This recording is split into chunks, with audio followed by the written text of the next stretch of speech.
I remember the day it all started. It was raining. Hard. The kind of rain that makes the streets disappear under a sheet of gray water. I had just gotten off my shift at the diner.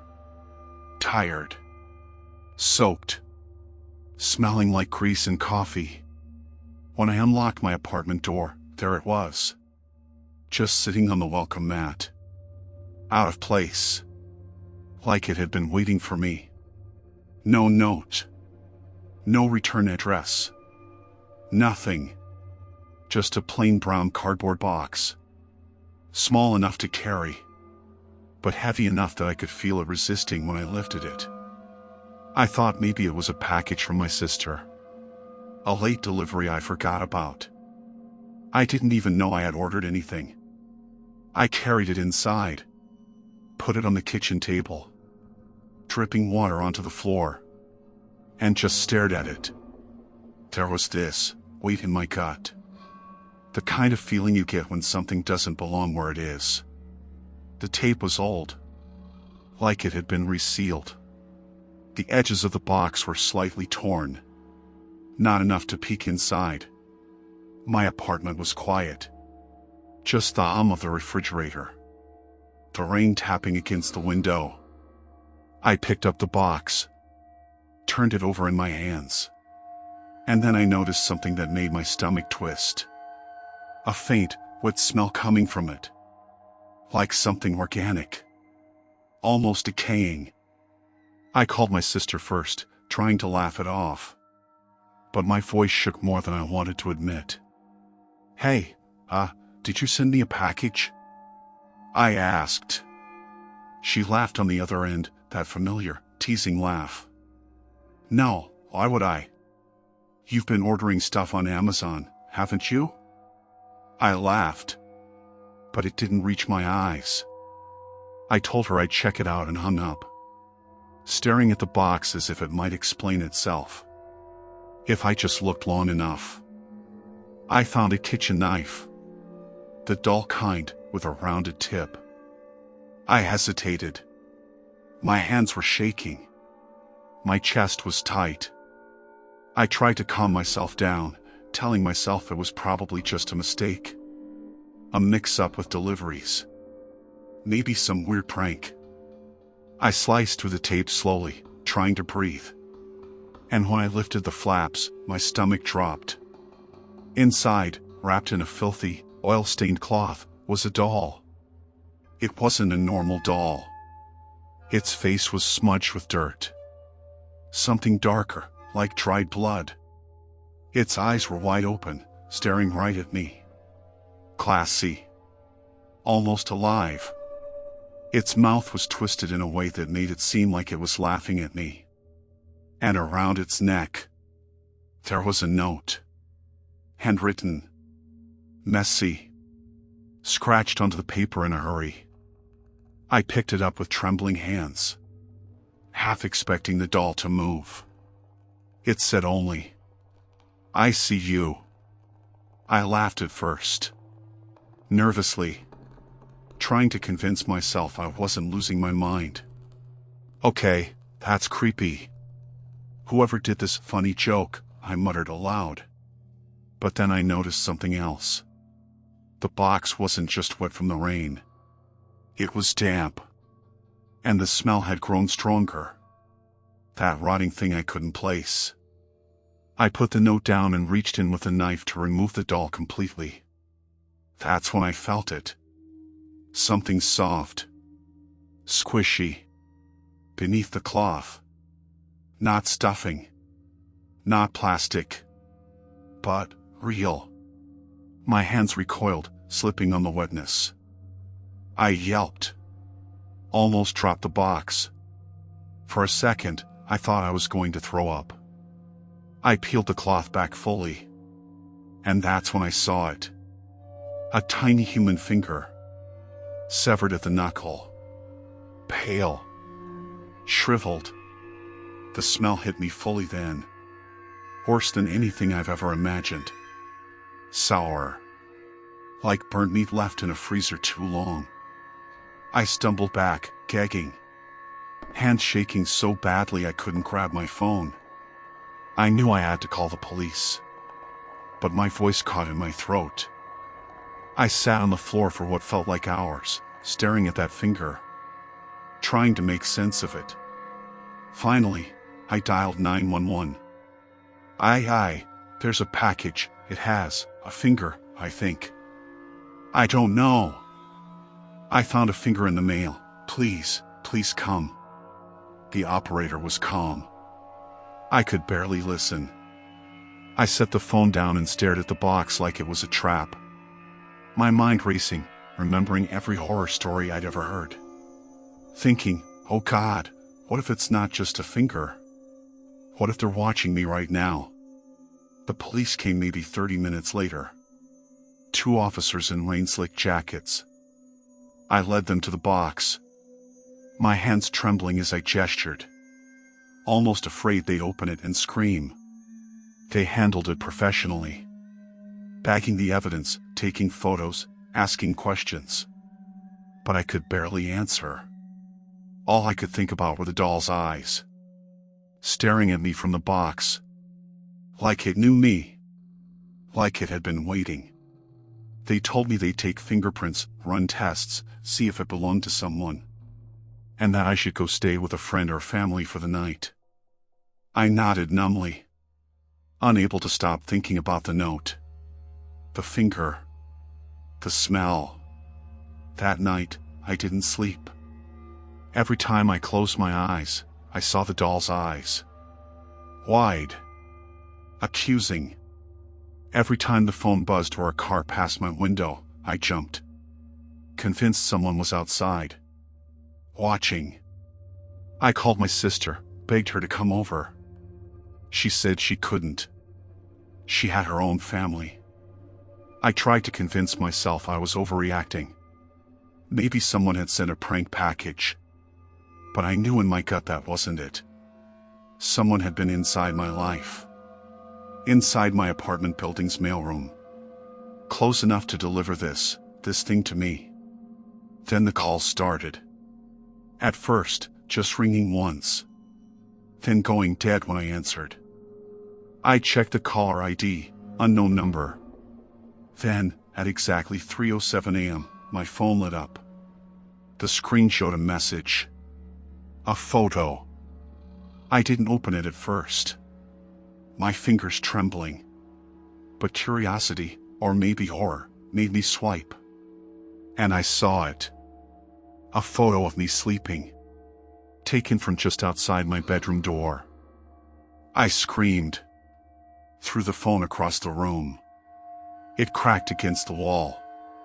When I got close enough to look at the broken screen, the figure in the photo was still there. The figure in the doorway, watching me. I don't know how long I sat there, paralyzed. I thought about calling the police again. But what could I say? Someone's outside my door watching me, they'd ask. But they didn't know the part that made me feel sick. The part where I realized. That doll. That finger. The note. And now this photo. Someone had been planning this for a long time. Someone knew me. Hours later, when the sun came up, I finally left my apartment. I had to go somewhere. Anywhere. Away from that place.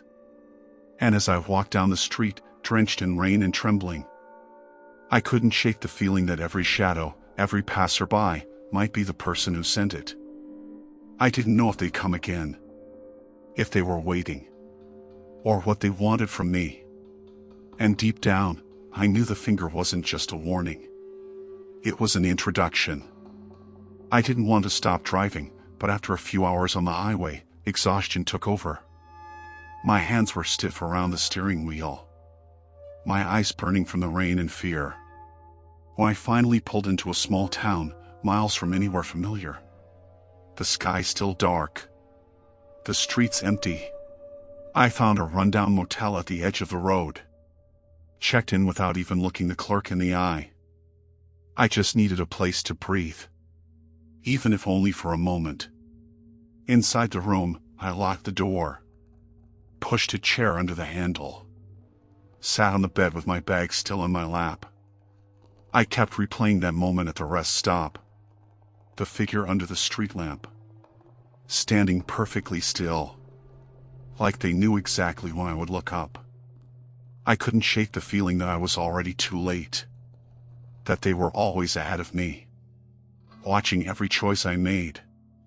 I don't know how long I sat there before I noticed something strange. On the small motel desk, next to the lamp, was a folded piece of paper. I hadn't seen it when I walked in. My throat tightened as I reached for it. It wasn't an envelope, just a single sheet, creased down the middle. The handwriting was the same. Sharp, uneven strokes, like someone had carved the words instead of writing them. Running is useless. My heart fell into my stomach. I stumbled back, knocking over the chair, grabbing at the door handle even though I knew there was no point. They had been in this room. They had gone inside before me. They had watched me check in. They knew exactly where I would go. I called the police again. My voice barely held together.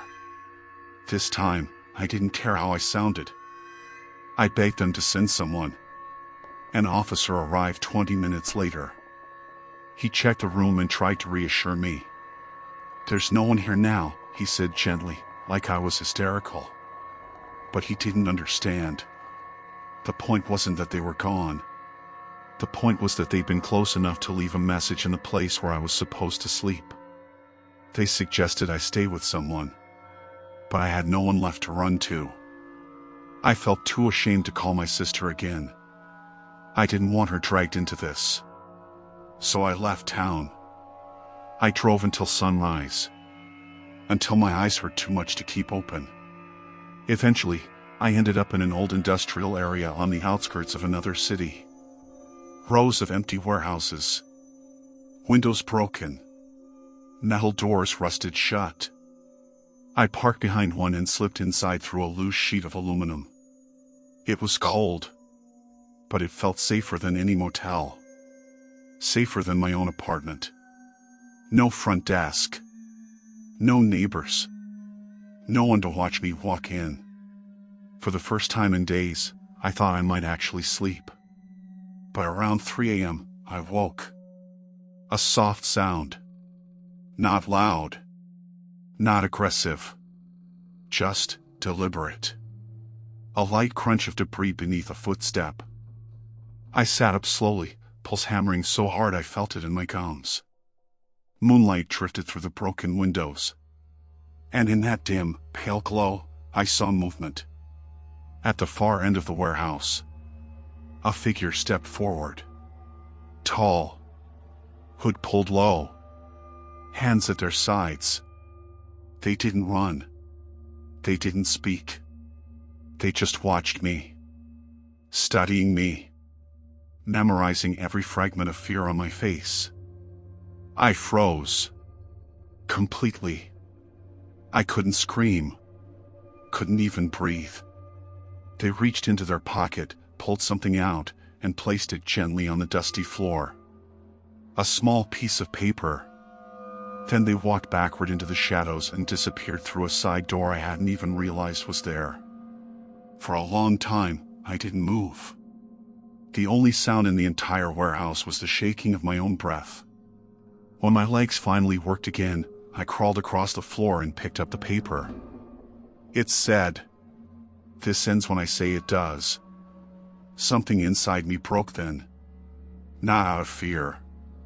Out of anger. I had spent weeks letting someone else control my life. My sleep. Every thought in my head. And for what? For their entertainment? Their obsession? I couldn't live like that anymore. I left the warehouse before the sun came up. But this time, I didn't run aimlessly. I called the police again. Not to hide. To fight. I gave them every message, every photo, every detail I had held back before. The investigators took it seriously. They brought in cybercrime specialists. traced devices, pulled surveillance footage from the highways, motels, and towns I passed through. It took weeks, but eventually they found something. Just a sliver of a lead. A pattern in where the packages were dropped. A shape matching the same figure across multiple camera angles. Finally, there was proof that it wasn't just in my head. They never caught the person. Not fully. Not completely. But the investigation scared them enough that the messages stopped. No more packages. No more photos. No more calls in the middle of the night. And while I know they're still out there somewhere, someone patient, someone watching, someone who thinks of fear as a gift they can give. I'm not the same person I was when this began. I'm not helpless anymore. I learned how to live with my eyes open. I learned how to rebuild a life that someone tried to break apart piece by piece. Sometimes, late at night, I still check the door twice. Sometimes I think I see a figure on the street. A shadow outside the window. But it doesn't paralyze me the way it used to. Because now I know something too. I survived them once. I can do it again.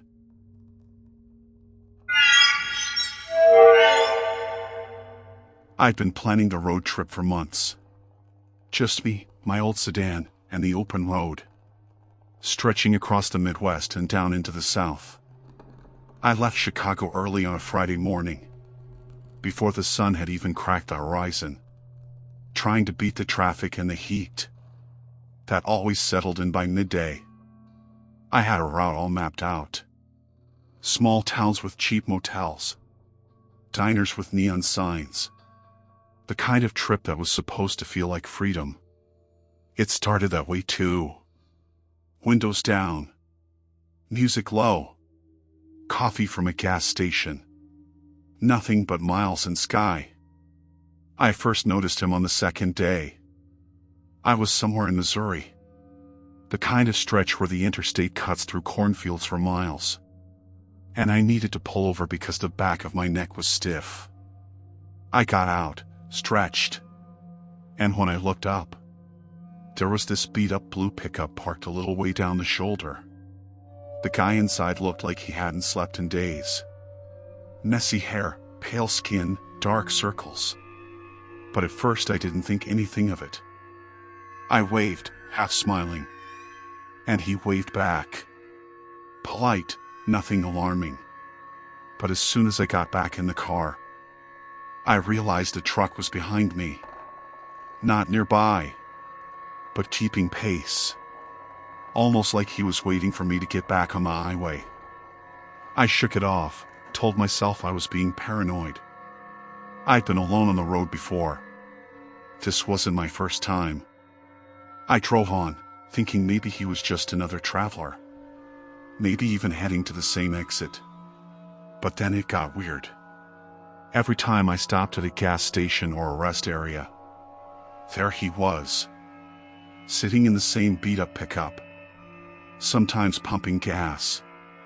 Sometimes just leaning against the side, staring. Always staring. And every time I looked, I could swear his eyes were tracking me. Even when I turned the corner. Even when I ducked into a store for a bathroom break. By the third day, the unease had settled into my stomach like a stone. I called my sister from a small diner in Arkansas, trying to keep my voice steady. Hey, Lise. I think someone's following me. I wanted to laugh it off, but the words felt heavy. I told her everything. How he appeared at every stop. The way he seemed to know my schedule before I did.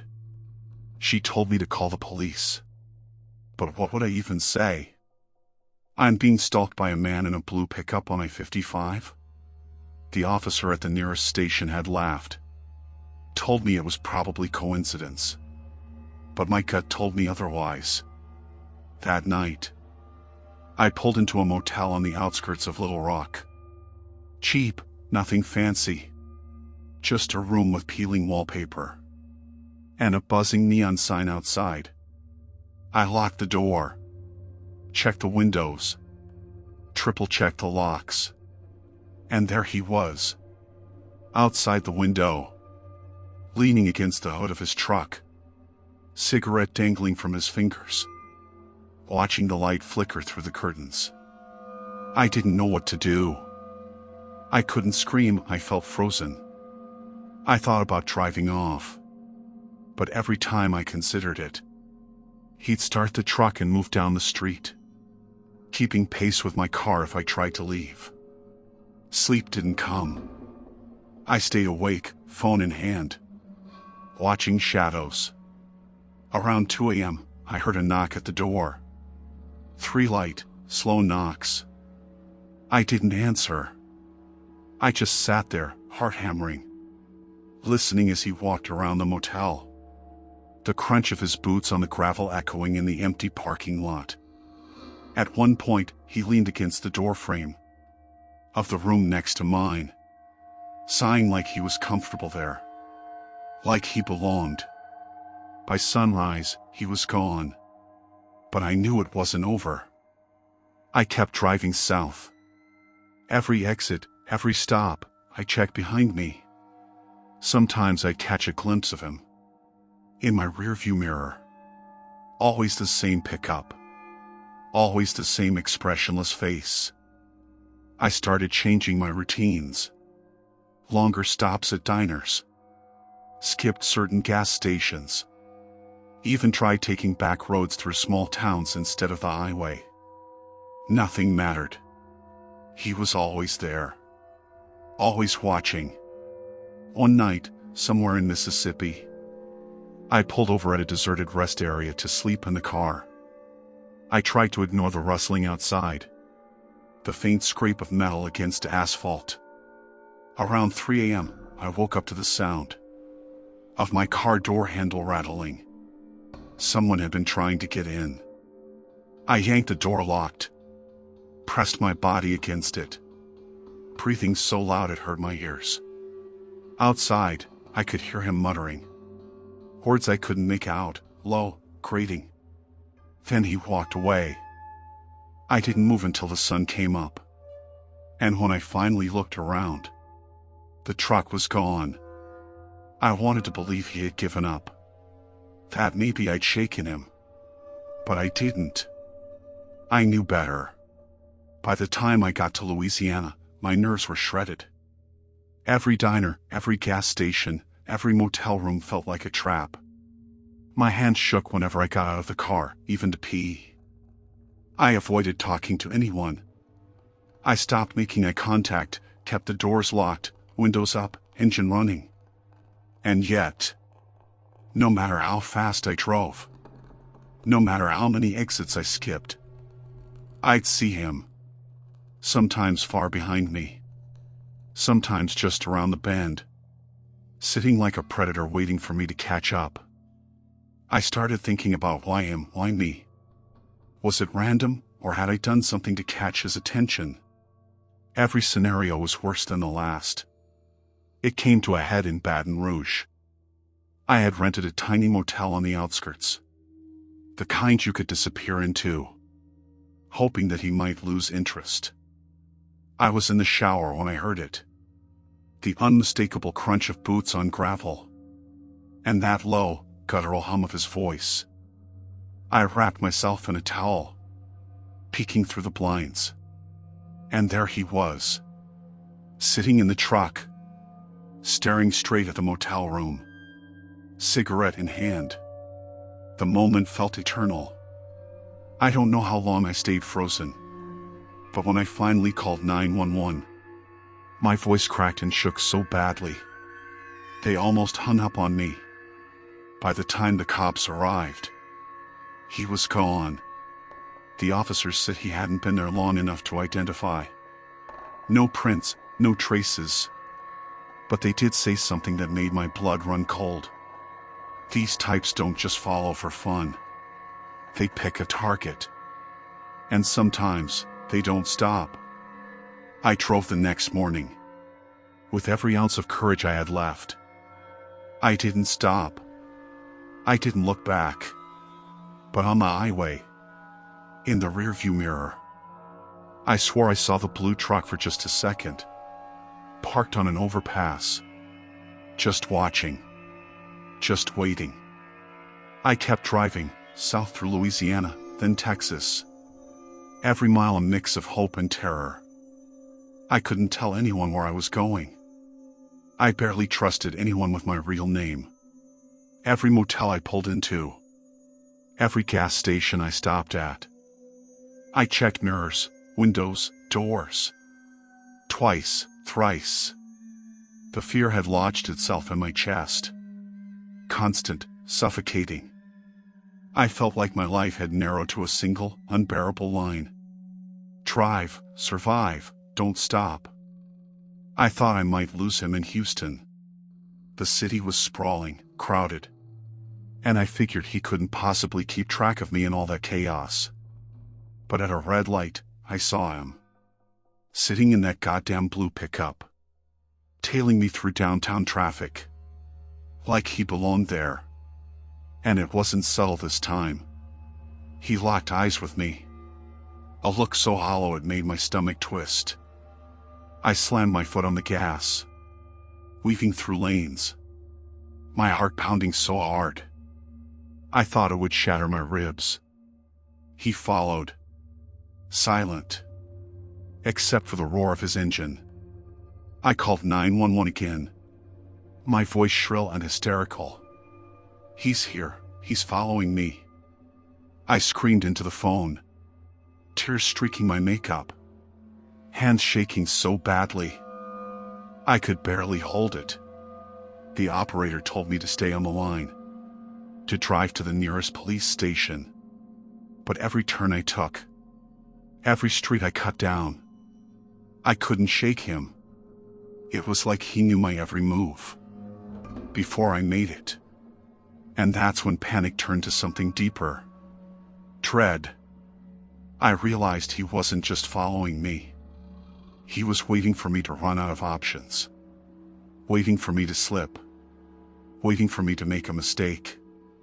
By the time night fell, I was near the outskirts of San Antonio.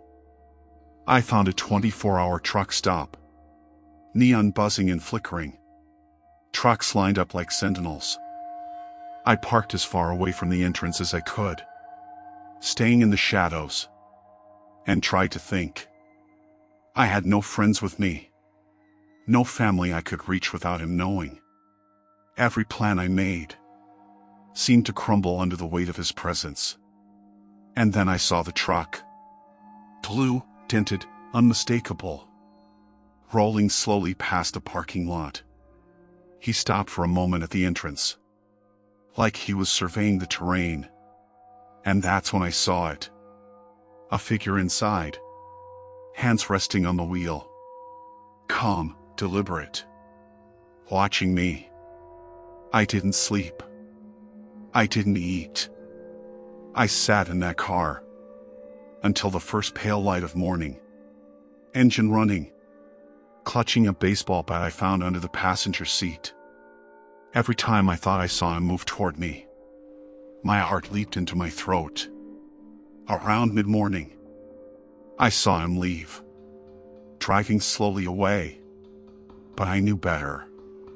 He wasn't gone. Not really. He was always somewhere close. Always observing. Always patient.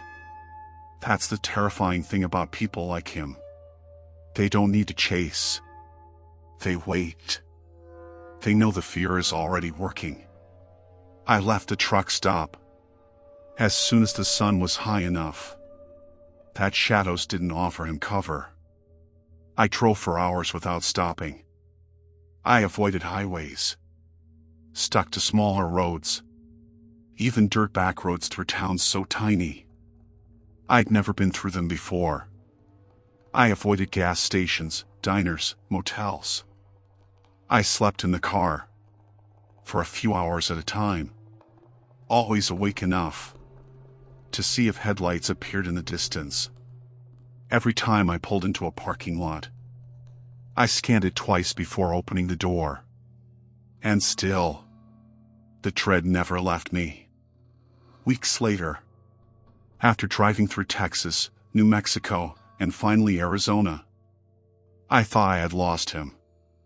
I had changed my routines completely, taking routes that made no sense, staying off GPS, avoiding any place I might have stopped on the way down. But one night, in a small town just outside Tucson, I pulled into a deserted gas station to fill up. The place was quiet, the night air heavy and dry. I turned the car off, stepped out to get a bottle of water, and when I looked up, I froze. There, in the rearview mirror, parked at the edge of the lot, was the blue pickup. He was sitting there, silent, cigarette smoke curling into the night. I don't know how long I stood frozen, staring at him, the night suddenly so still. I could hear my own heartbeat. I ran back to the car, locked every door, and drove away, without filling up. I don't know how he didn't follow me, or if he did. Maybe he watched me disappear into the darkness. Maybe he waited for me somewhere else. Or maybe, God help me, he's still out there, somewhere on the road. Every time I hear a truck's engine behind me now, I flinch.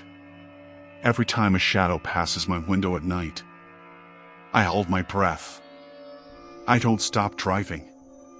I don't let myself. Because if I do, if I pause for even a second, I know he'll find me. And the terrifying truth is, I'm still not sure he's gone. Not really. I keep moving, because movement is safety, and stopping feels like surrender. And I've learned something I'll never forget. There's a kind of horror that doesn't scream or strike. You don't see it coming. It waits. It follows. And it's patient enough to make sure you never feel safe. Not for a single second.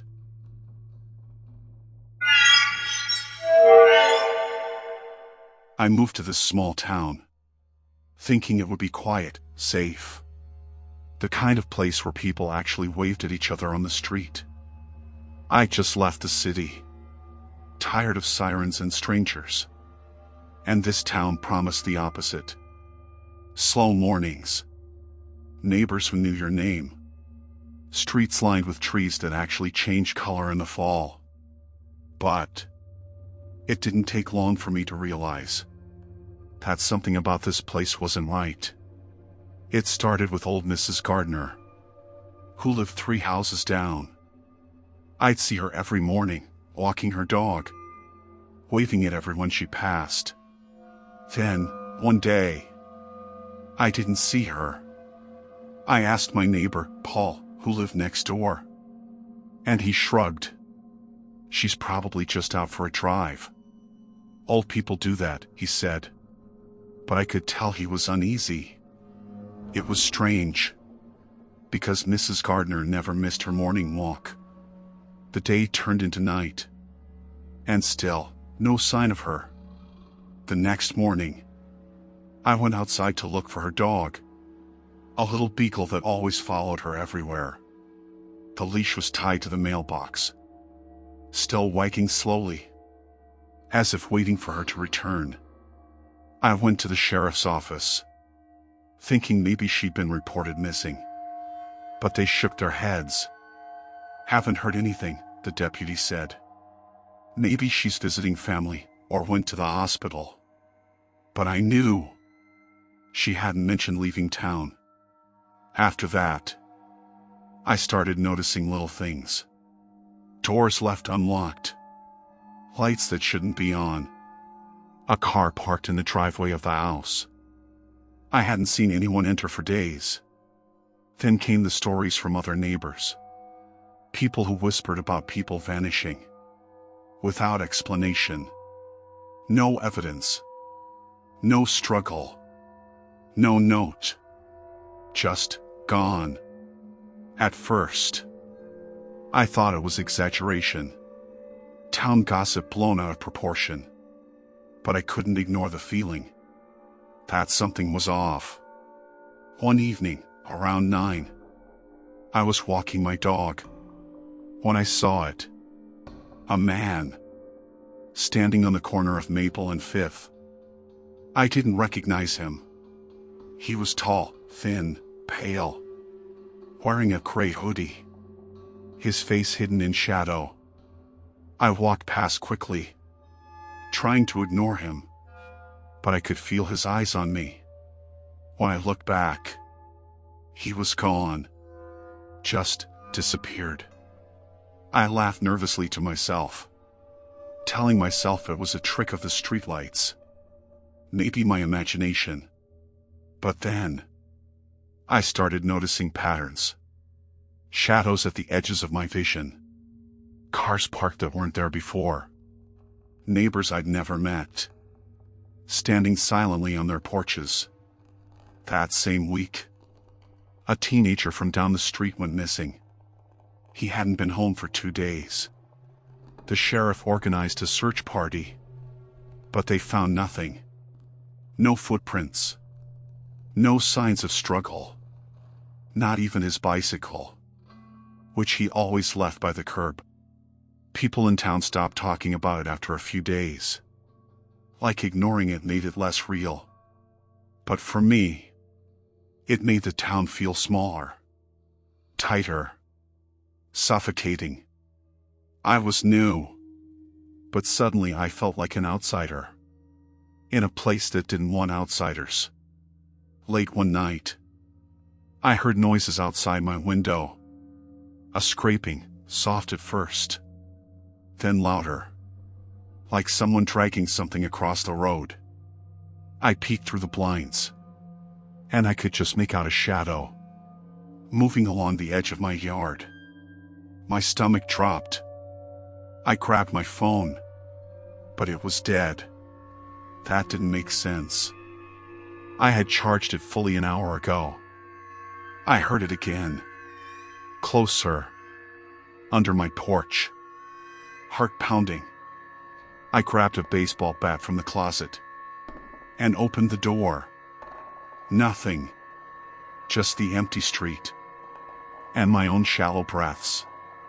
By then, I started keeping a journal. I wrote down every disappearance, every odd sighting, every strange feeling, hoping to make sense of it. It was almost every week now. Someone vanished. Sometimes neighbors noticed immediately. Sometimes days later. Always the same. Gone without a trace. I tried to rationalize it. Maybe people were leaving town secretly, moving for work, taking trips. But it didn't explain the first disappearances. The way the town seemed to swallow them silently, like it had rehearsed it for decades. Then one night, I noticed the streetlights flickering. Low, irregular. I had the feeling someone, or something, was moving between them. I looked closer and saw a figure. Thin, pale, hoodie up, just like the man I'd seen weeks ago. He didn't move toward me, didn't make a sound. He just watched. Stiff. Perfectly still. I blinked, and he was gone. That's when the fear really set in. Not just fear of being seen, but fear of being next. The following morning, I went to the diner, hoping to talk to someone who might give me a real answer. But everyone acted normal. Almost too normal. I asked the waitress if she'd heard about the missing teenager, or Mrs. Gardner. She shook her head and smiled, clearly uncomfortable. I pressed a little, but she cut me off. "You're new. Don't pay attention to what people say. You'll get used to it, she said. Her voice didn't match her eyes. Her eyes were cold, wary, like she was hiding a secret. That night, I didn't sleep. I stayed awake, watching from my window, and just before dawn, I saw it again. The figure, moving silently down the street, stopping occasionally to peer into windows. I could see its face now, pale, gaunt, almost skeletal, under the dim streetlight. It wasn't human, or at least, not like anyone I'd ever met. My chest tightened. I realized, with a sinking feeling, that the town itself might be part of it, that the disappearances weren't random, that this figure, whatever it was not acting alone. I knew then that I couldn't trust anyone. Not neighbors. Not the sheriff. Not even the diner waitress. Something was orchestrating these vanishings. And I was only just beginning to understand that the town wanted to hide it, protect it, maybe even feed it. I couldn't leave yet. Not until I figured out the rules of this place. Not until I knew what they were capable of. And that's when I saw my first clue. That it wasn't just the residents disappearing. Something, or someone, was watching me. That next morning, the sky was gray and heavy. The kind of sky that makes the whole town feel muted and dead. I remember standing on my porch, with a cup of coffee I didn't really want, staring at the street, like it might suddenly explain itself, if I looked long enough. But all I saw were the same houses, the same empty sidewalks, the same silence. The kind of silence that doesn't happen naturally. It felt controlled, maintained. I decided I couldn't just sit there anymore. I needed answers. Real ones. So I walked down Maple Street, past the Gardner house. Still empty. Her dog gone now too. And headed toward the town records building. It was a squat brick place. No one ever seemed to enter. Inside, the air was stale and dusty. And the woman at the front desk didn't look up when I came in. Her gray hair tied tight. Her expression the kind that told you she practiced ignoring people for years. I asked for the town's historical records. Anything about past residents, disappearances, property transfers. She hesitated. A long, uncomfortable pause. Then she slid a key across the counter. Downstairs, she muttered. Last room on the right. She didn't meet my eyes once. I took the stairs slowly, each step creaking under my weight. In the basement, the air was colder, thick with the smell of old paper. I unlocked the room, flicked on the light, and saw shelves packed with boxes, decades of files. I dug through birth records, census reports, old property deeds. And that's when I noticed something strange. Every 10 to 12 years, entire clusters of families vanished from the records. Not listed as moved, not transferred, not deceased, just gone. Whole pages missing from some decades. Others had names crossed out with thick black ink. My hands were shaking as I dug deeper. Finally, I found something older. Near the back, a faded binder, marked with the town's first few years. Inside was a letter, handwritten, dated nearly a century ago. It mentioned the pale ones, described as watchers, who walk among us at night and take only what is necessary. The letter warned that resisting them only made things worse, that the town must offer what is asked to keep the balance. I felt cold all over. I read the lines again and again until the words blurred. It didn't feel like superstition. It felt like a rule the town knew about, a rule everyone silently followed. I stuffed the letter into my pocket and rushed upstairs. But when I reached the lobby, the woman at the desk was gone. The front door had been locked from the outside. That was the first moment I realized they were on to me. I banged on the door, tried the windows, but everything was sealed. Minutes passed, maybe more, before I heard it. Footsteps.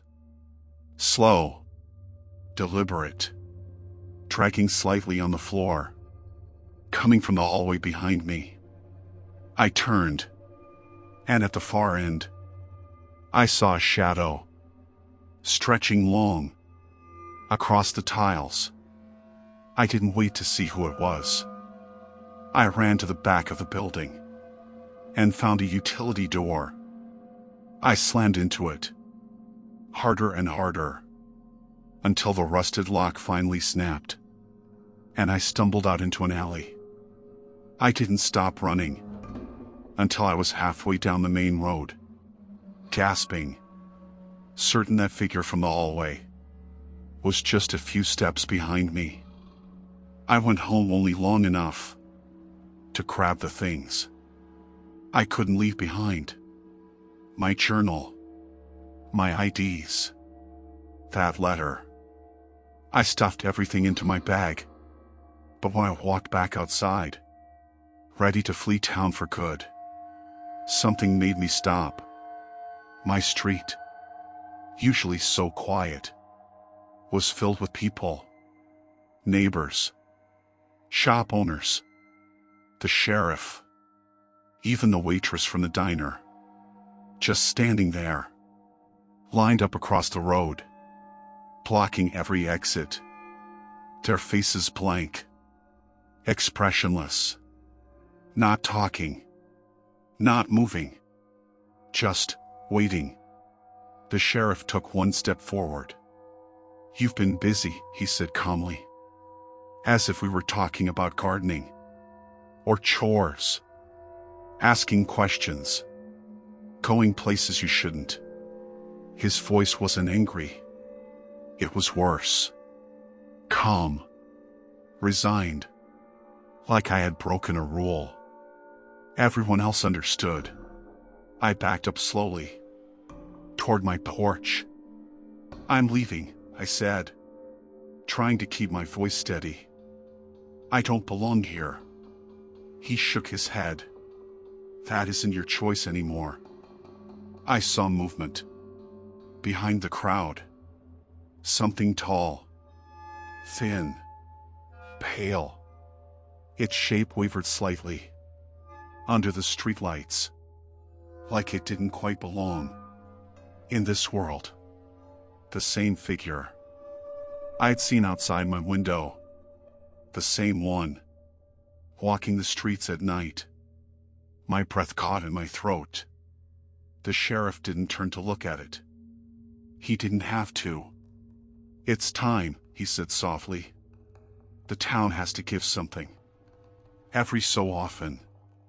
And this time, it's you." I stumbled backward, almost tripping over the porch steps, clutching the doorframe. "Why me?" The words barely came out. He shrugged. "You moved here."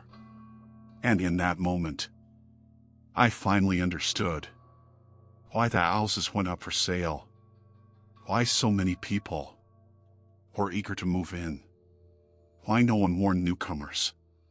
They weren't selling homes. They were replacing residents. I didn't have time to think. The pale figure began gliding toward me. Silent. Graceful.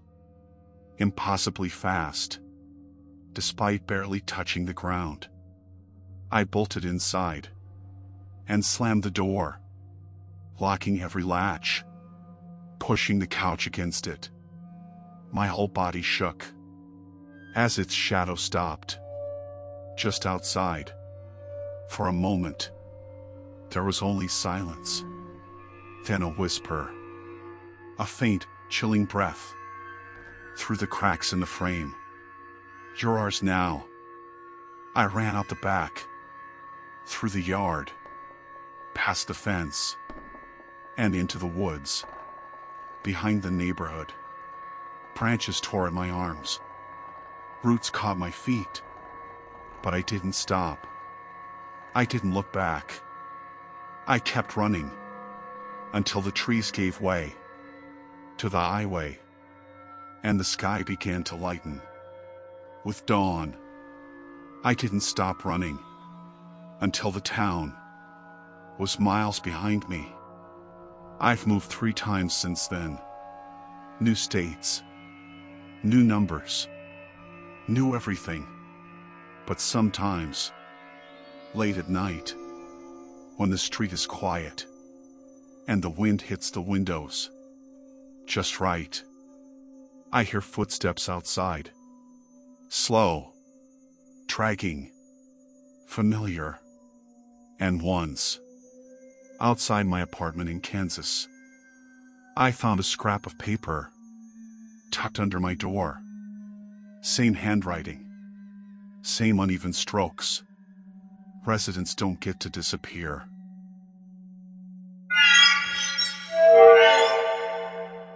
I remember that night like it was a slow-motion dream. One of those memories that sticks.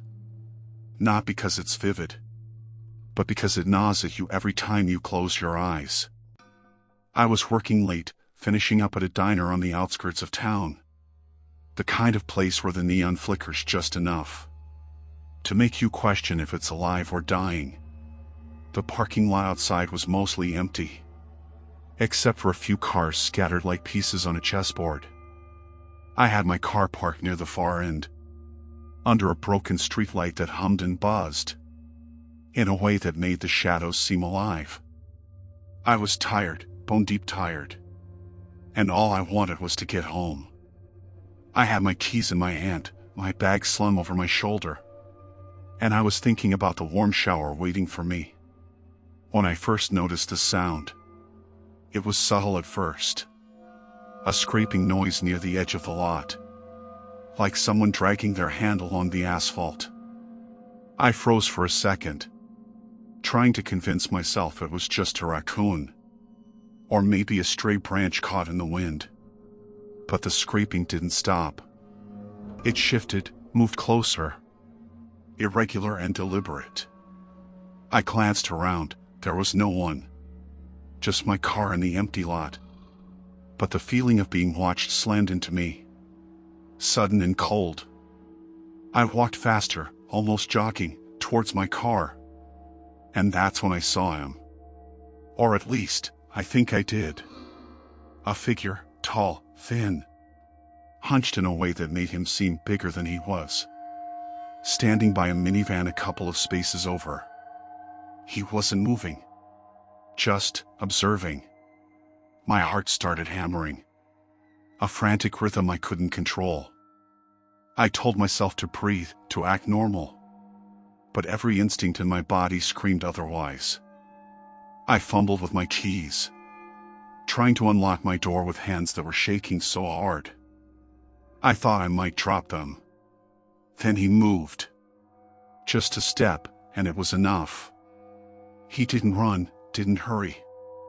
But each movement made my stomach knot tighter. I backed up slightly. My phone trembling in my hand. Fingers fumbling over the screen. I debated calling 911 right there. But part of me, stupid part, the one that thought I could handle this, decided against it. I told myself he was probably just looking for someone he knew. Someone who worked late. I kept saying it over and over, trying to convince myself that my life wasn't dangling on the edge of a knife. But the way his head tilted, the way he seemed to sniff the air like he was hunting, told me otherwise. By the time I got my door open and shoved myself inside, I had this sharp, electric sense of relief. Brief as it was, I locked the doors, hit the alarm, and leaned against the steering wheel, telling myself I was safe, that I'd just imagined it.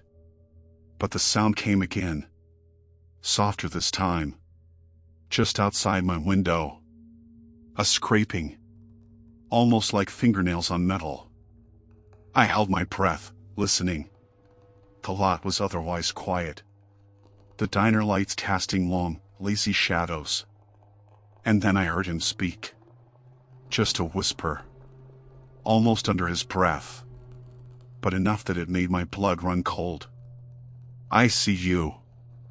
I slammed the car into gear, peeling out faster than I thought was possible, heart hammering against my ribs.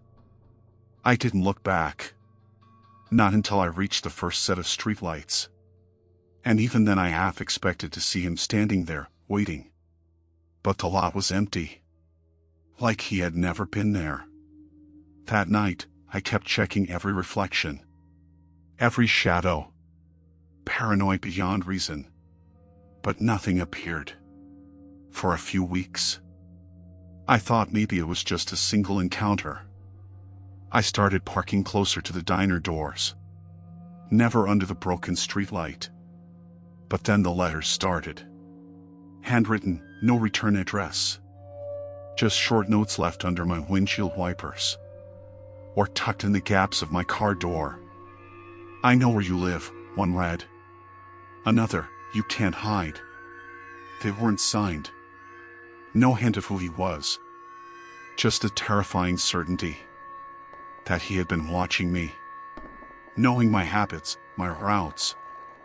I stopped going out at night, started leaving work in pairs. But the fear had taken root so deeply, I couldn't shake it.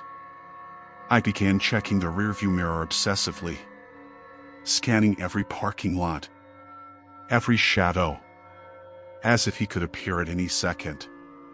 One night, about a month later, I decided to take the long way home, through an empty strip of road lined with closed shops.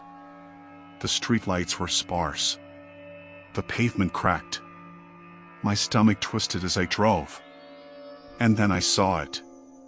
A figure standing at the edge of the road, far enough away that it could have been anyone. But the way he didn't move when I slowed down, didn't flinch when my headlights hit him. It was him. That same tall, thin-hunched figure. From the parking lot. I slammed my foot on the gas, heart threatening to burst. And he didn't chase. He didn't run. He just watched. I got home that night and double-locked every door, drew the blinds, and sat in the dark, listening for sounds that never came.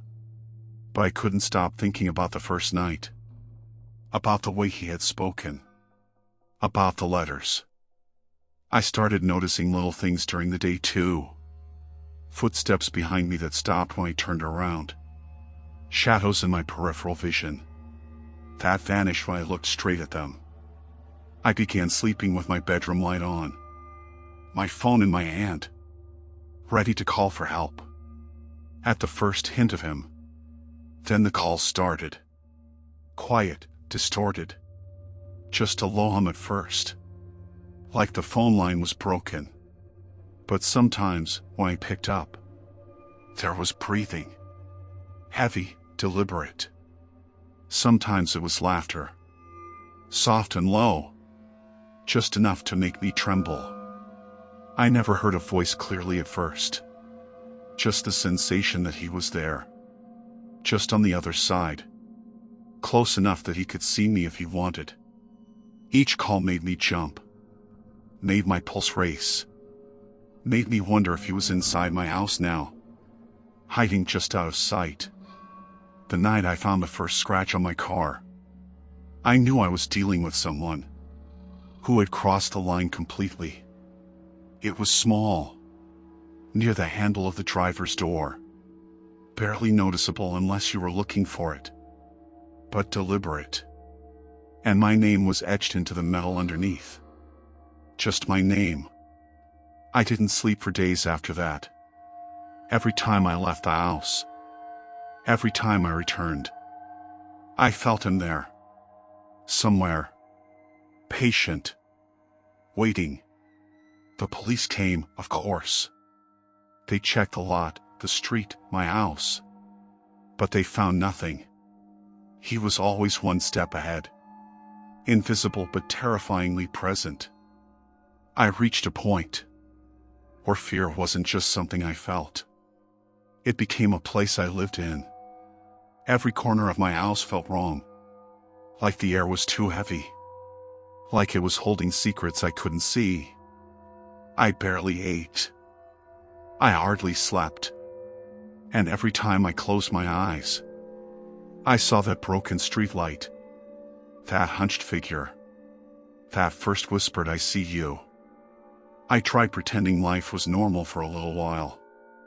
I kept going to work, even though my manager kept asking if I was coming down with something.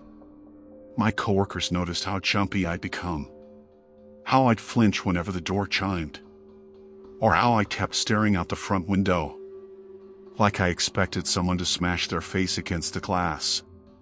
But I couldn't tell them the truth. Saying it out loud made it real, in a way that scared me even more. One night, after a painfully long shift, I asked a coworker to walk me out. We crossed the lot together, her chatting about something I wasn't even processing anymore. The moment we reached my car, I felt it. The same prickling sensation up my spine that had haunted me since the beginning. I tried to brush it off. She waved and headed back inside. I got into my car, locked the doors, and sat there for a moment, breathing slow and uneven. When I finally looked up, my blood turned to ice. On the inside of my windshield, written in a foggy smear across the glass, were the words, "Miss me?" I couldn't move, couldn't breathe. The writing was fresh, which meant he had been inside. My car. My safe space. I felt like something inside me shattered. Some last fragile piece of belief that I still had control over any of this. I scrambled out of the car and ran back inside the diner, sobbing, yelling for help. By the time the police came, the writing had been wiped clean. Not completely gone, but smeared just enough that they said it could have been condensation, or a prank, or something I'd misinterpreted. They didn't understand. He wasn't just playing with me anymore. He was inside my world, inside my routine, inside the places I thought were mine. After that, I started staying with my sister, a few towns over. I thought putting distance between us would do something, but fear followed me like a shadow. For a while things calmed down. No letters, no calls, no scratches on my car. I let myself believe maybe he had moved on. Maybe he'd found someone else to torment. I hated myself for thinking that way. But I was exhausted, emotionally scraped raw. Then one night, as I was getting into bed at my sister's place, my phone buzzed. A picture message.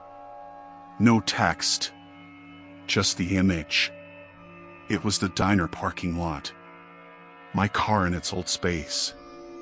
The broken streetlight above it, humming that familiar, awful hum. And at the edge of the frame, barely visible but unmistakable, was him. His tall, thin silhouette, head tilted in that unnatural way, like he was studying something only he could see. My hand shook so badly I dropped the phone. I locked the bedroom door, shoved a chair under the handle, and sat there in the dark, waiting for anything to happen. I didn't sleep a second. The next morning, I knew I couldn't stay there anymore. I gathered my things, told my sister I needed to go out for some air, and drove. I didn't even know where I was going. Just away. Away from him. From the diner.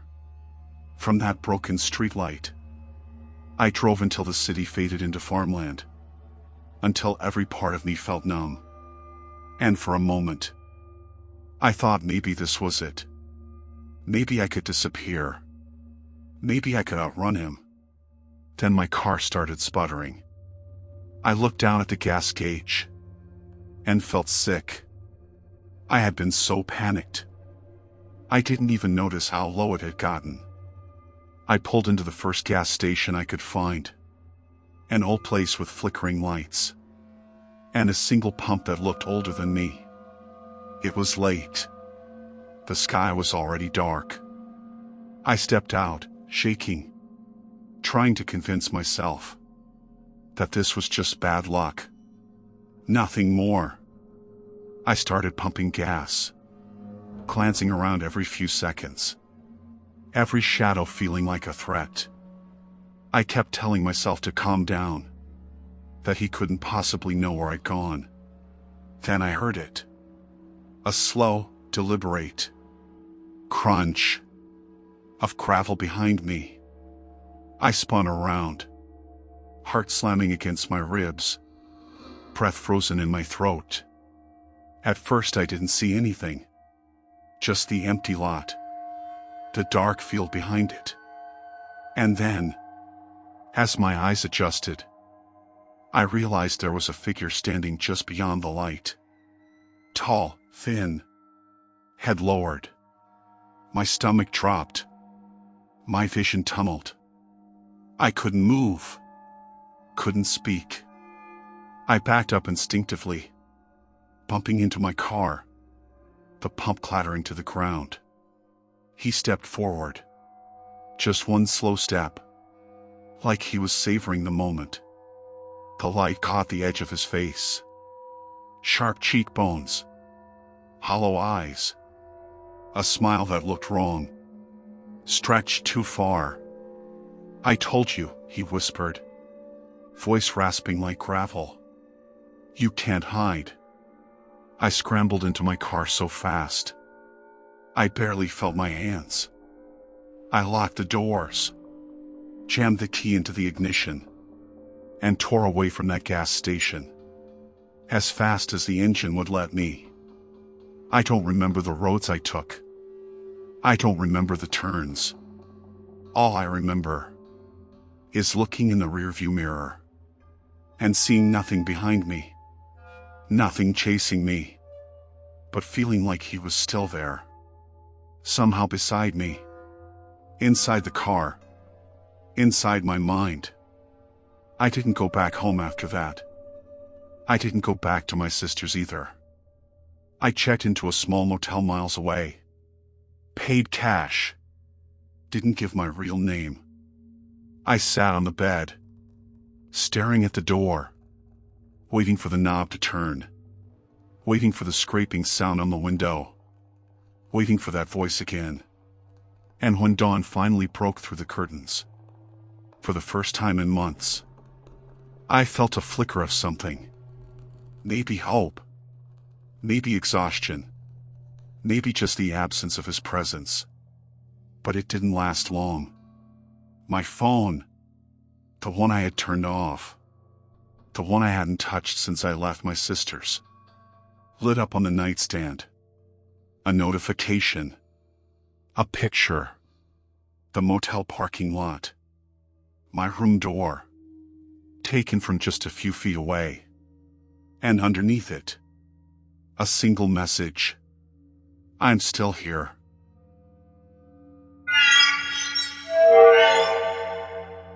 I've always been a city person, the kind who thrives in crowds, The hum of traffic and chatter as normal as breathing. So it never made sense to me. When something so ordinary, so mundane, could turn into the kind of fear that leaves you shaking hours after you think you're safe. That night, I was coming home from a late shift at the diner on 14th. It was close to midnight. The kind of hour where the subway stations smell like stale coffee, wet coats, and the faint metallic tang of sweat. The train was nearly empty. Just a few people scattered along the car. I usually didn't mind. It gave me room to keep to myself. But that night, I started to notice him almost immediately. He was sitting across from me. His coat buttoned up tight even though it was sweltering in the car. I caught his eyes in the reflection of the window. And there was something about the way he looked at me that made my stomach tighten. Not a casual glance. Not curiosity. It was intense, like he was trying to memorize me. I turned my gaze away, focused on the grimy floor and the flickering fluorescent lights overhead. But I could feel him watching.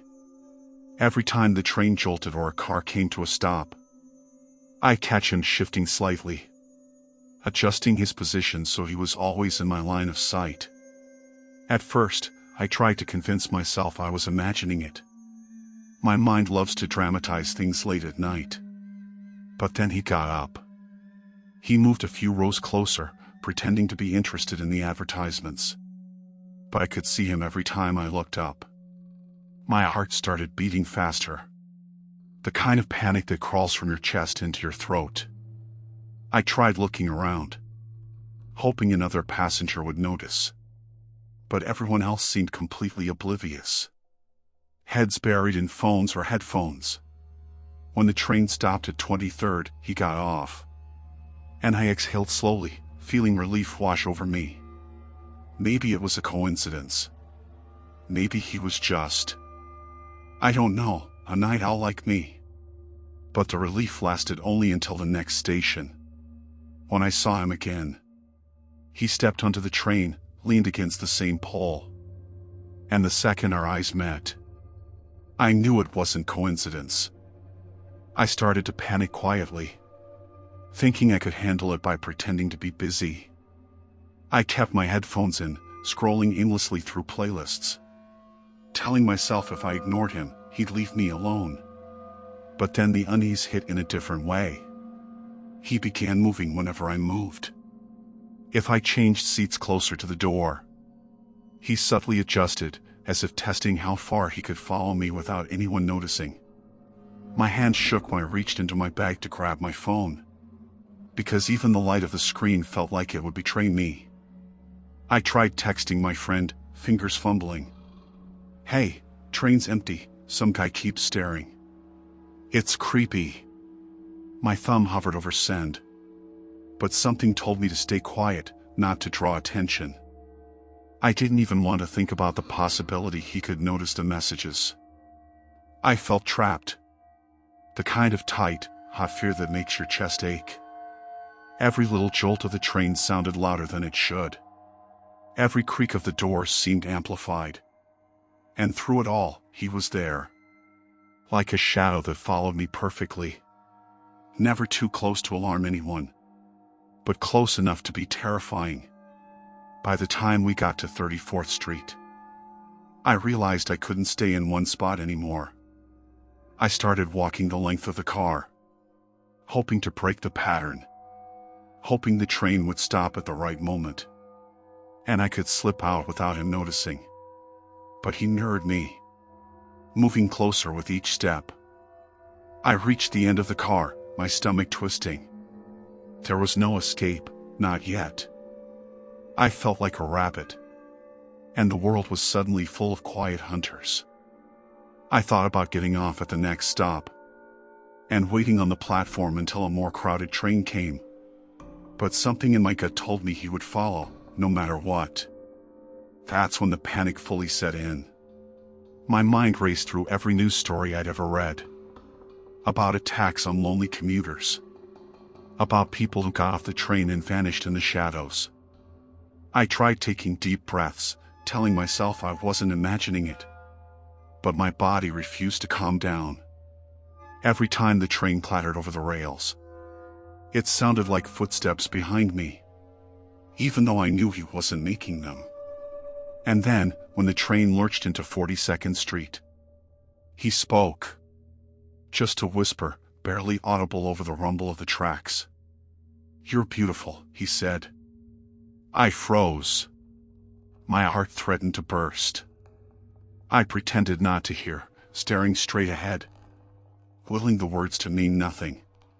But the whisper wasn't aimed at the air. It was for me. That's when the reality hit. This wasn't just some odd glance, some fleeting interest. He was watching me, thinking about me, planning, whatever that meant. I got off the train at the next stop, forcing myself to act casual as the doors opened. I walked briskly toward the escalator, head down, avoiding eye contact with anyone who might notice my fear. I felt him behind me before I even looked. That shadow, that presence that had been following me the whole ride, moved at the same pace as me. Every instinct screamed to run, but I didn't know where. Every exit felt like a trap. I made it up to street level, into the harsh, cold light of a city that felt suddenly alien and untrustworthy. I turned a corner, heart hammering, hoping the crowd would be enough to shake him. For a moment, it seemed like I'd lost him. My lungs were burning, hands trembling, and I thought maybe I'd gotten away. And then I felt it. A presence behind me. Slow, deliberate footsteps that matched mine. I broke into a run. Not fast, because I was terrified I'd trip on the uneven sidewalk, but fast enough that my shoes pounded the pavement, echoing against the closed storefronts. I didn't look back, but I didn't need to. The sound of him, precise and unrelenting, followed me. Every instinct I had screamed to find a safe place. Somewhere bright, somewhere public. I ducked into a small 24-hour deli, panting, the fluorescent lights blinding after the dark streets. The cashier looked up, and I couldn't form words at first, just pointing to the door behind me. I needed someone to see him, to see what he was doing. But when I glanced over my shoulder, the air behind the glass doors was empty. Just the street. Quiet. Nothing. I left the deli, heart still hammering, telling myself maybe he'd given up, maybe I'd imagined part of it. But as I turned down my street toward my apartment, the shadows seemed heavier, longer. I couldn't shake the feeling that he hadn't gone. That maybe he'd been there all along, waiting for me to let my guard down. I got into my building, swiping my key card as quickly as possible. The hallway was dark and silent. I could hear my own breathing, the echo bouncing off the walls. I made it to my apartment door, slammed it behind me, locked it, double-checked the deadbolt. I pressed myself against the door, chest heaving, praying I'd finally shaken him. And then I heard it. A soft, deliberate knock, right on my apartment door. I froze, every muscle in my body locked in a way I didn't know was possible. The knock came again, slow, deliberate, like he was savoring the sound, testing me. My first instinct was to call 911, but my hands were trembling too hard to hold the phone steady. I thought about screaming, but the sound felt trapped in my throat, swallowed by the walls. I pressed my ear against the door, trying to convince myself it might be a neighbor playing some cruel joke. But the weight behind the knocks told me it wasn't a joke. I backed away, fumbling for the chain lock. And then I heard him speak. That voice. That low, unnerving whisper. "I know you're in there." The words crawled under my skin, wrapping around my spine. My apartment, my sanctuary, felt suddenly like a cage. I ran to the window, heart hammering. But it was too high off the street. Jumping wasn't an option. I thought about hiding in the bathroom, locking myself in. But something told me he wouldn't need the door to get to me. I grabbed my phone finally, dialing 911 with shaking fingers, whispering into the receiver that there was someone at my door. Someone stalking me, someone who knew where I lived. The dispatcher's voice was calm, too calm, asking questions I couldn't focus on. I told them he was outside, knocking, speaking. I told them I was terrified. The operator said police were on the way, that they'd be there soon. But soon was a word that meant nothing in the moment. When the fear presses down like a weight you can't move. The knocking stopped. Just like that. Silence. My ears strained.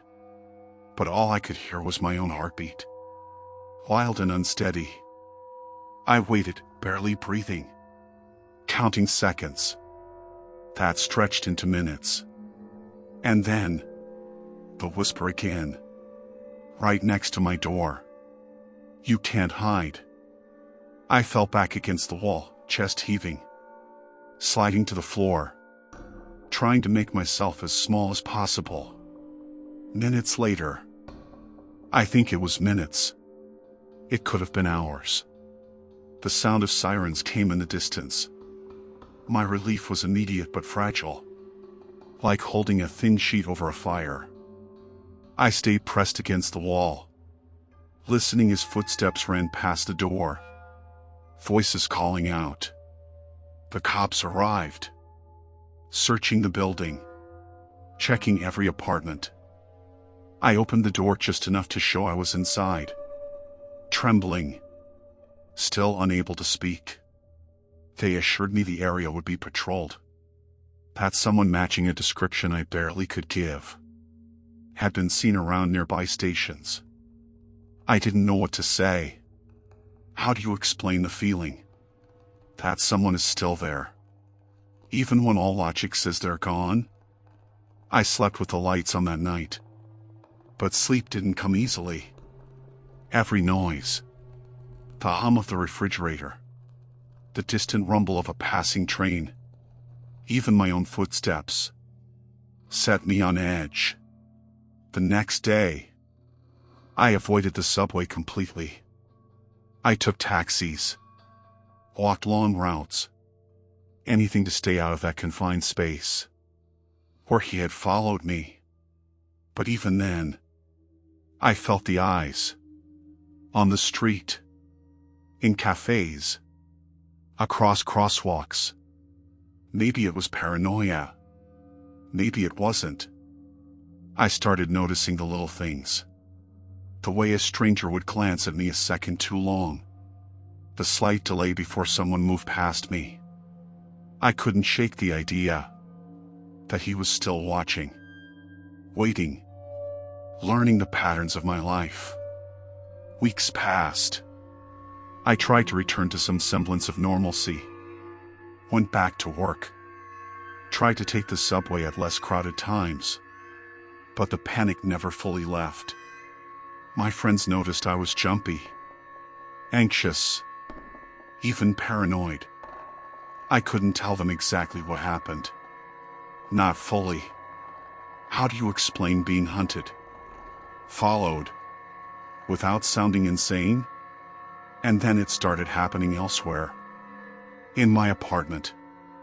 I'd catch glimpses of shadows. In the corner of my eye. Doors that I was sure I had locked seemed slightly ajar. Packages I hadn't ordered appeared on my doorstep. My phone, which I kept on silent, began vibrating with texts from unknown numbers. No words. Just the feeling of being watched. Every time I looked up from my work. Every time I stepped outside. Every time I closed my eyes at night. I felt him there. Always there. I moved eventually. Far enough that I hoped he couldn't follow. But fear isn't something you can outrun. You carry it in your chest. In your stomach. In the way you flinch when someone brushes past you on the street. I'll never forget that night on the subway. The way he followed me so perfectly. So deliberately. That's the thing about predators. They don't just want to hurt you. They want you to know that you're being watched. That even when the lights come on, even when the doors open, even when the world seems normal, they can still get to you. And sometimes, when the city is quiet, and I'm alone, I still hear the whisper. You can't hide. It's been years. And I'm still careful. Always aware. Always checking behind me. Because some people don't stop following. Not even when you think you're safe.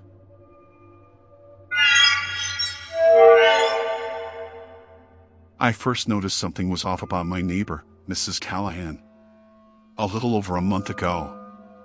She lived across the hall from me in this aging apartment building on the east side. The kind of place where people keep to themselves.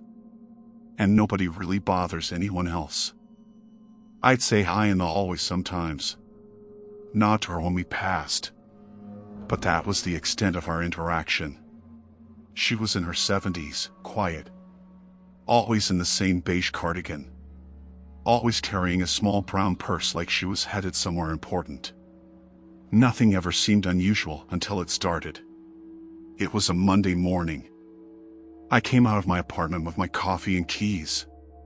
And I noticed the smell immediately. It wasn't strong, not like something dead. But faint, like something had been left in the hall too long. I glanced at her door, 3B, and noticed the mat was crooked. That was strange, she was meticulous about her space. I knocked lightly, figuring maybe she was in the bathroom or something. No answer. I knocked again. Silence. Her mail was piled up in the little slot outside the door. I thought, maybe she was late getting up. Maybe she was sick. And I shrugged it off. A few days later, I noticed she hadn't been seen at all. Not in the lobby, not by the mailboxes, nowhere. Normally, she'd be up early, walking her little poodle, humming a tune, talking to the building staff. But nothing. I asked the front desk, and they said they hadn't seen her either. That's when it got weird. There was no forwarding address, no calls, nothing. I didn't see anyone moving furniture in or out. And her lights were off during times she usually had them on. I started paying attention, not in a creepy way, just instinctually. There's a sense you get when something's wrong in your building. You feel it in the empty spaces where life used to be. I went to her door and tried the handle. It was locked, of course. But the lock felt odd. Like it had been forced slightly. My stomach tightened. I stood there for a few minutes, debating whether to call someone. When I noticed her mail again. The newspapers she always got weren't there. Not a single piece had been taken out. By the end of the week, a rumor started circulating. Another neighbor mentioned she hadn't been seen at all. And the building manager said they assumed she was visiting family. But something about it didn't feel right. You know that gut feeling that something's wrong but you can't put a finger on it? That was me. Every time I passed her door, I felt it. A kind of heavy stillness. The kind that makes your chest tighten. Then I noticed her cat wasn't around. Normally, it would be peeking out from under the couch whenever I passed her door. No scratching at the food dish. No meowing from behind the curtains. And that's when it hit me. If Mrs. Callahan had gone on a trip, she would have had someone take care of her cat. That small, easy detail that people overlook suddenly became glaring. Something was wrong. I started asking around the building more seriously, trying to find out if anyone had seen her or had any idea where she went. No one did. The concierge at the front desk remembered her mentioning a doctor's appointment 2 weeks ago. But she never came down afterward.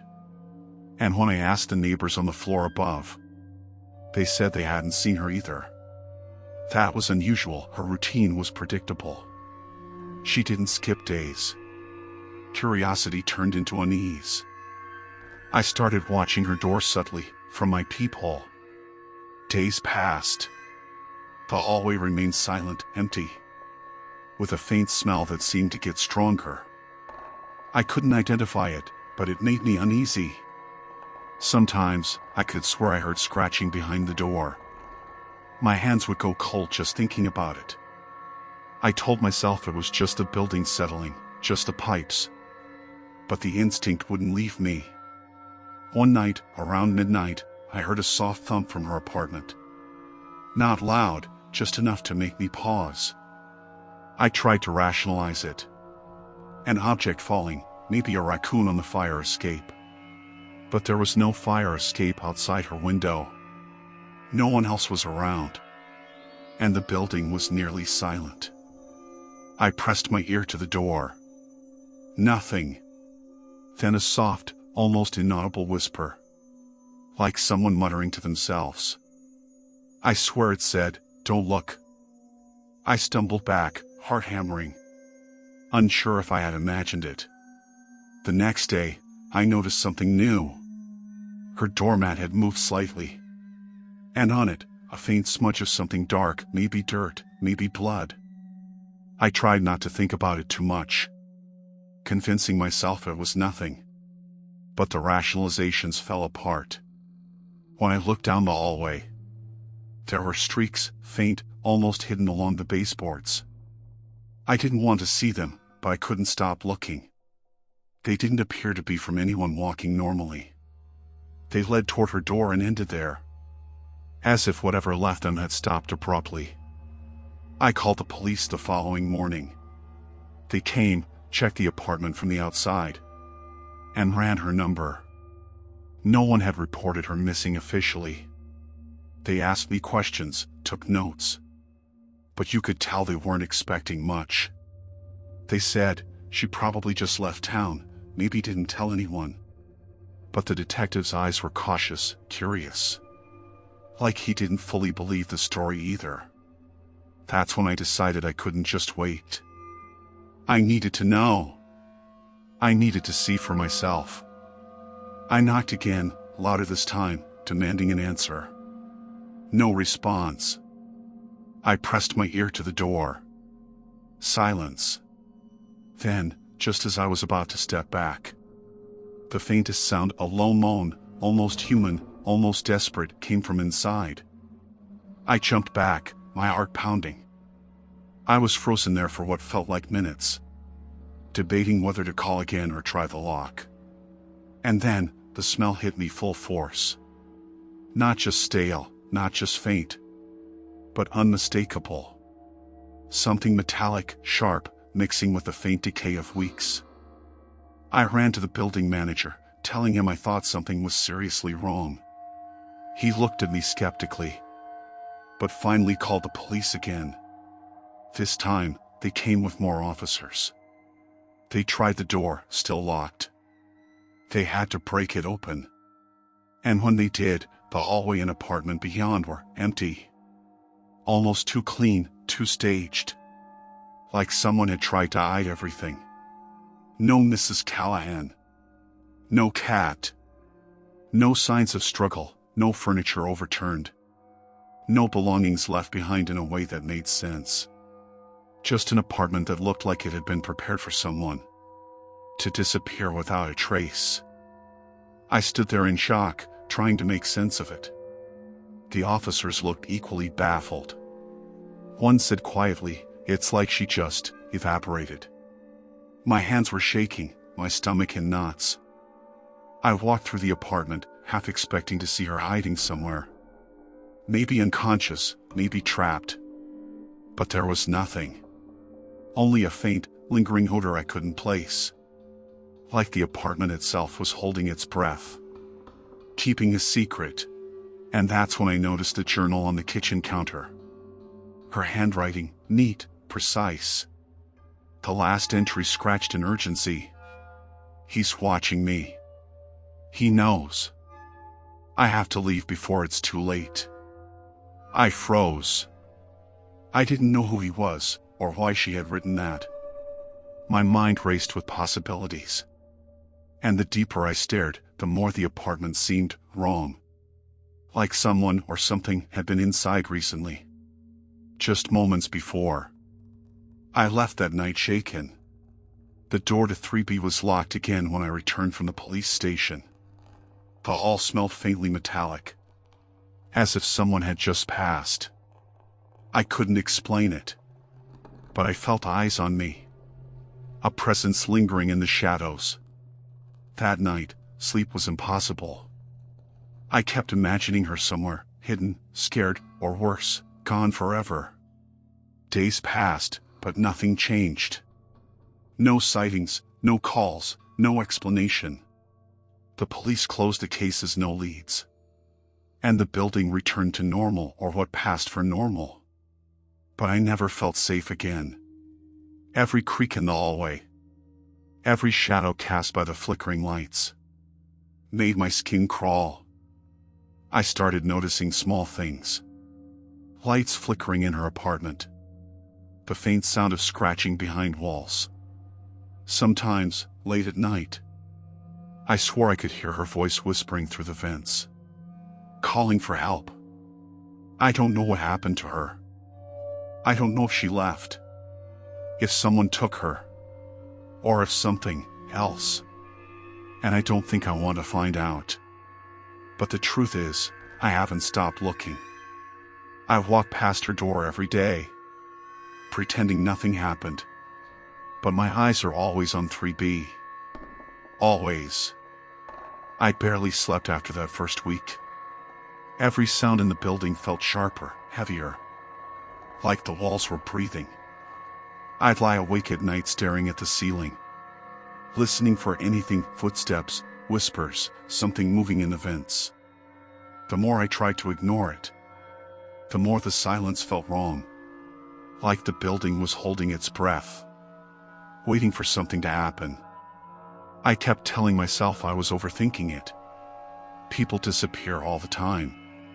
Move out quietly, leave without warning, cut ties. But every time I passed 3B, that tiny voice in my head whispered that something horrible had happened inside that apartment. Something no one wanted to see. And knowing there was nothing in there. No body, no sign of where she went. Somehow made it all worse. One night, about 2 weeks after she disappeared, I was taking out the trash when I heard the sound again. Scratching. Soft, rhythmic, coming from the vents that ran along the hallway ceiling. At first, I froze completely. Just standing there with my trash bag hanging from my hand. I looked around. Nobody else seemed to notice. The building was quiet. Too quiet. Something about the way the sound moved, almost traveling through the vents, made me step back. I tried to shake it off, telling myself it had to be rats or raccoons, maybe birds nesting somewhere they shouldn't. But the scratching felt too deliberate. It would scrape twice, stop, scrape again. Like something trying to get my attention. When I opened the trash chute, I noticed something wedged around the rim. A scrap of fabric. Beige. The exact shade of the cardigan Mrs. Callahan always wore. My throat tightened, and I leaned closer before stopping myself. I didn't want to see any more than that. I closed the chute immediately, my heart pounding so hard I could hear it in my ears. Later that night, around 3 a.m., someone knocked on my door. Just one knock. Soft. I froze in my bed, staring toward the hallway. I waited. Another knock, a little louder. My breath got stuck in my chest. No one knocks at that hour unless something's wrong. Or unless they want something. I tiptoed to the peephole, expecting to see one of the neighbors or maybe a drunk tenant. But the hallway was completely empty. I stayed staring for nearly a minute. Not blinking, not breathing. When I finally backed away, I heard the soft sound of retreating footsteps. Slow, dragging. Like someone was walking barefoot on the old carpet. I pressed a hand over my mouth to keep from making a sound. The next morning, I went straight to the building manager, demanding to see the security footage. He resisted at first, said it wasn't allowed, that it violated building policy. But something in my face must have convinced him I wasn't fooling around. He let me watch the hallway camera for the time window around the knocks. What I saw made my stomach twist. At 3:06 a.m., the exact time I heard the knock, the camera showed my door and nothing else. No person, no shadow, no movement. Just a view of the hallway. Still and empty. But here's the part that still makes my skin crawl. The audio feed picked up the knock. Clear as day. A soft tap on my door. No visible person near it. The manager rewound it 5 times, shaking his head every time. Must be glitching, he muttered. But he sounded more like he was trying to convince himself than me. After that, I became obsessed. I couldn't stop thinking about her journal entry. He's watching me. He knows. Those words haunted me, looping in my mind like a warning I hadn't understood. Until it was too late. I went back to her apartment door, pressing my palm against the wood, trying to feel anything, heat, vibration, something alive. But the door was ice cold. A few nights later, I woke up suddenly, like someone had yanked me out of sleep. My room was dark except for the streetlight filtering through the blinds. I checked the clock, 2:43 a.m. I don't know what made me do it, but I swung my feet out of bed and walked toward my front door. I didn't hear anything, didn't see anything, but some part of me felt pulled there.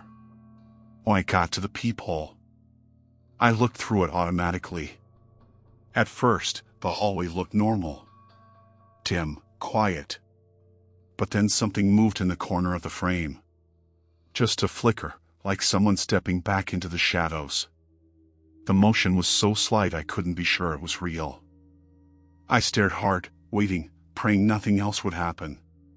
And then the lights flickered. Once, twice. And in that brief moment of darkness, I saw it. A silhouette. Thin. Still. Standing directly in front of 3B. When the lights came back, the hallway was empty again. I stumbled back from the door, my hands shaking uncontrollably. The next day, I noticed something new. On my doormat. A small brown button. The kind that looked like it belonged on an old cardigan. I lost it. I called the police again. Demanded they reopen the case. Told them someone was inside the building messing with me.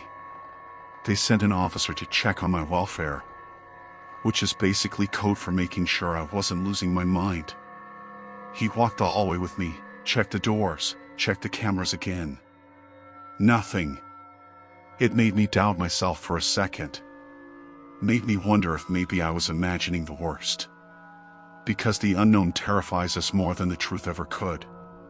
But then something happened that removed every doubt I had. One evening, I was coming home from work, exhausted, just wanting to shower and collapse. When I stepped off the elevator, the hallway was dimmer than usual. Like half the lights were out. As I walked toward my apartment, something caught my eye. The door to 3B was slightly open. Not wide, just cracked. As if someone had slipped out in a hurry. I stopped several feet away, staring at the narrow gap. I shouldn't have gone closer. But curiosity outweighed fear for one stupid moment. I leaned in just a little. Enough to see part of the inside. The apartment was dark. But in that darkness, I saw the silhouette of someone, standing perfectly still near the far wall. My breath caught in my throat. I stepped back softly, carefully, trying to make no noise. But the floor creaked under my heel. And just as the sound echoed through the hall, the figure inside the apartment turned slowly, deliberately toward me. I didn't wait. I ran. Full speed, down the hallway, down the stairs, out the building. I didn't stop until I reached the brightly lit sidewalk, gasping for air like I'd been underwater for minutes. I called the police again. They searched 3B from top to bottom again, and found nothing again.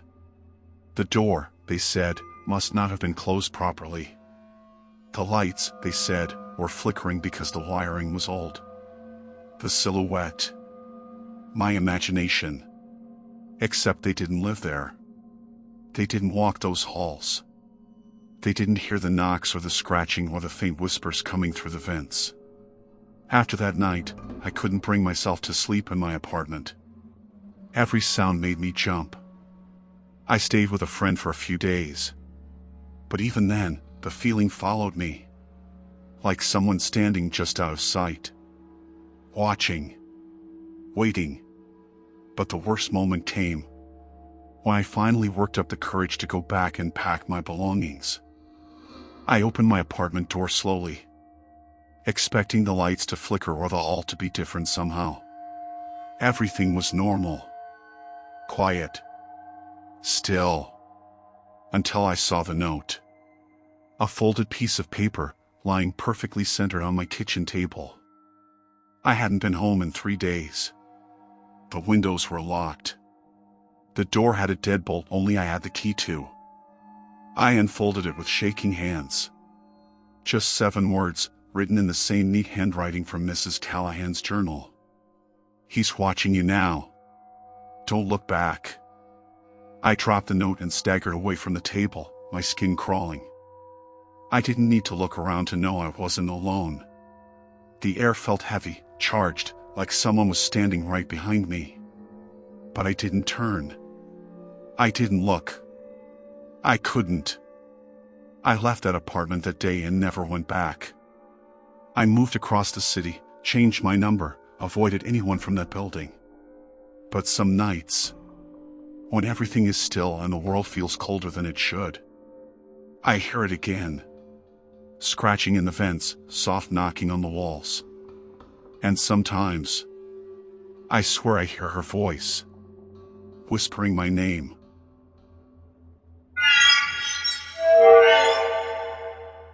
I remember the first night I stayed at the Grand Pine Hotel like it was yesterday, even though it's been nearly 10 years. I was traveling for work, a quiet midweek booking, nothing fancy. Just a small conference in a town I barely knew. The lobby smelled faintly of mildew and cheap cleaning spray. The kind that makes your throat tighten. The woman at the front desk gave me a polite smile that didn't reach her eyes. Handed me my key card and told me my room was on the 4th floor. Room 417, she said. Quiet corner, you won't hear anyone. That sounded nice at the time. The hallway to my room had a strange, heavy silence. The carpeting was thick, almost spongy underfoot. And the lights flickered in a way that made shadows stretch unnaturally along the walls. I remember pausing in front of my door because it looked older than the others. The wood grain dark and slightly warped. I shook it off and swiped the card. It clicked, but the door didn't swing open easily.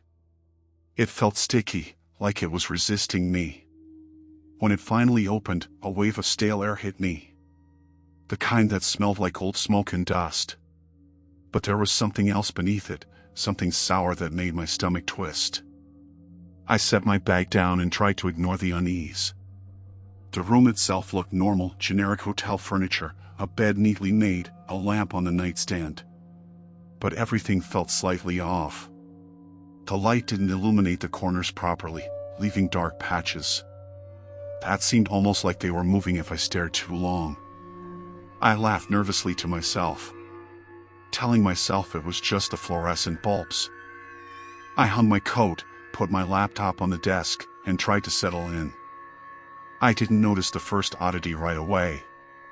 It was only when I went to the bathroom to wash my face that I realized the mirror had a smudge near the edge. a streak that looked like a handprint, but not mine. I rubbed it with my sleeve, and it didn't come off. I thought maybe the cleaning staff had missed it, but something about it made my skin crawl. I told myself it was paranoia. I turned on the faucet, splashed water on my face, and that's when I heard it. A quiet scraping, like fingernails dragging slowly across wood, coming from the closet. I froze. I convinced myself it was just the building settling. Old hotels creak, right?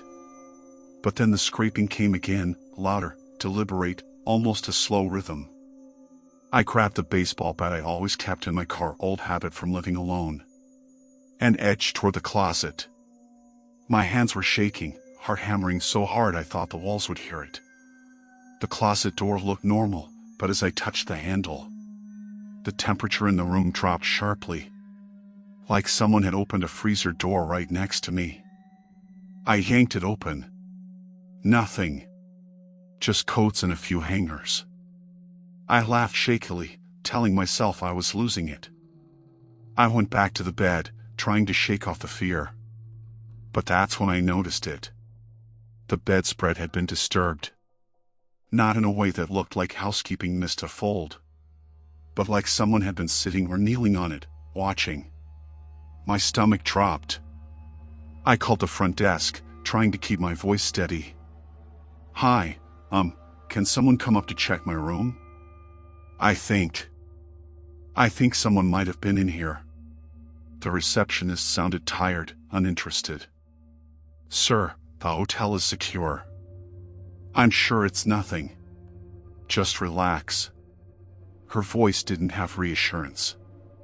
It had something else, like she wanted me to stop asking. That night, I slept with the lights on, but I could still hear whispers.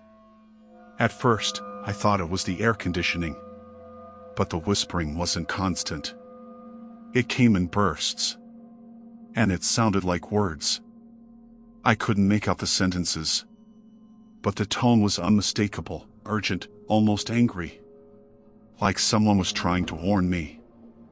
I forced myself to ignore it, but every time I closed my eyes, the whispers got closer, circling my bed.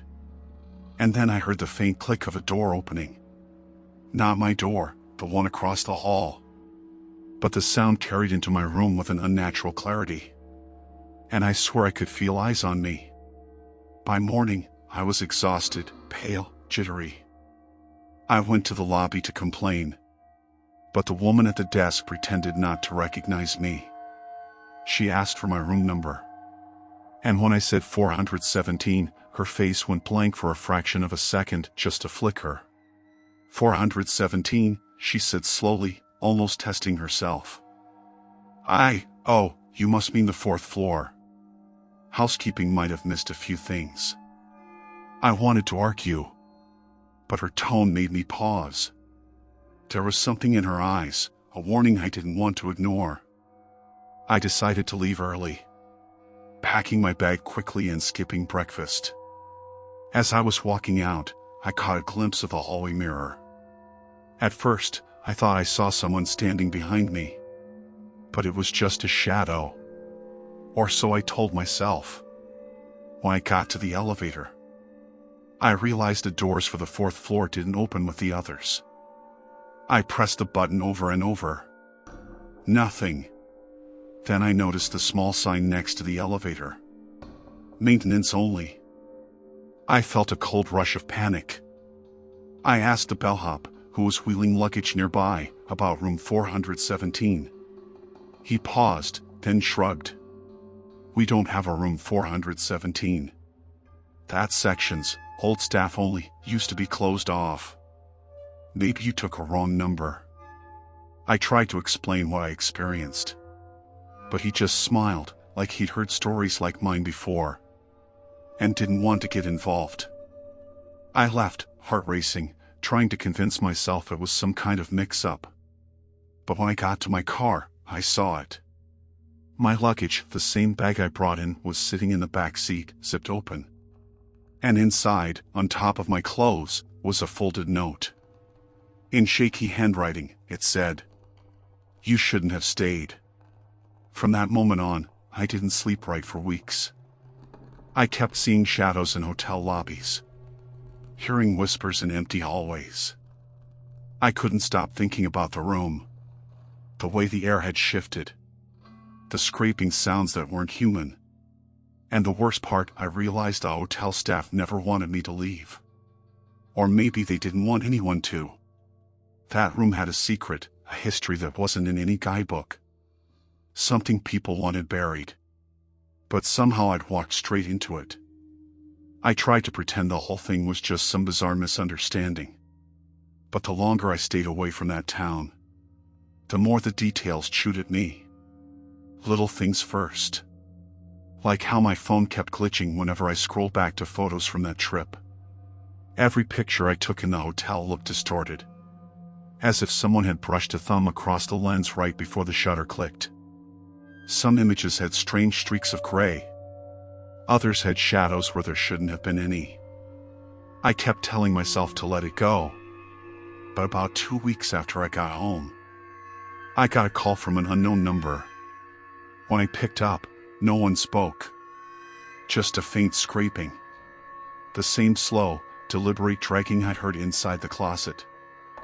I hung up immediately, but stood frozen, phone still in my hand, while something cold prickled up my spine. I tried to block the number, but it kept calling back under new ones. Sometimes in the middle of the night. Sometimes during work. Always that same scraping. It got to the point where I powered off my phone for entire days. But the second I turned it back on, I'd get another missed call notification from some random area code. Then came the nights when I started waking up at exactly 3:17 a.m. every single time. I'd sit upright without knowing why. My heart racing. The room icy cold even though the heater was running. At first, I brushed it off as anxiety. But one night, when I opened my eyes, I saw a figure standing near the foot of my bed. Completely still, barely visible in the dark. I blinked, sat up straighter, ready to scream. And it vanished. My doctor said it was sleep paralysis. I wanted to believe him. But the calls continued. And then the notes started. The first one appeared under my windshield wiper when I left my apartment for work. Same handwriting as the note in my luggage. Same shaky letters, like they were written by someone whose hand didn't quite work right. You brought it back. Later that night, when I unlocked my apartment door, I saw a second note on the floor, slid underneath from the hallway. It wants you back. I felt sick. I tore apart my home, checking under the bed, the closets, even behind the shower curtain. But nothing was there. The air, though, felt wrong. Heavy. Almost gritty, like dust you could breathe in. For days, I've walked around with the feeling that someone was following me. I hear footsteps that didn't match mine. See movement in my peripheral vision that disappeared the second I turned my head. My coworkers asked if I was okay, but I didn't even know how to explain it without sounding insane. Then one night, as I was trying to fall asleep, I heard a soft click near my bedroom door. Not loud, not forceful, just the sound of a latch slipping into place. My door had been closed. Still was. I lay there, staring at it, waiting. That's when I heard the whispering again. It was faint at first, like a breeze moving across fabric. But it grew clearer. Urgent. The same tone from the hotel. Words I still couldn't decipher, but close. Too close. Right by my ear. I bolted upright, turned on every light, grabbed the bat I kept beside the bed. My apartment was empty. But when I walked into the living room, my phone, powered off, was lit up. The screen shouldn't even have been active, but there it was, glowing softly. With a single notification. A voicemail. From an unknown number. Hands shaking, I pressed play. At first, just static. Then the scraping. Then a voice low, strained, like someone speaking through water. Come back to the room. I threw the phone onto the couch and backed away until I hit the wall. And then I heard something else, something I still can't fully explain. My name. Whispered from somewhere behind me. Not angry. Not threatening. Just wanting. Over the next few days, everything unraveled. My phone kept glitching until it died for good. My apartment lights flickered constantly no matter how many times maintenance checked the wiring. The temperature would plummet randomly, frosting the windows on the inside. And the dreams, God, the dreams were the worst. I kept seeing that hotel hallway, stretching on forever. The carpeting darker each time, soaked with something I didn't want to identify.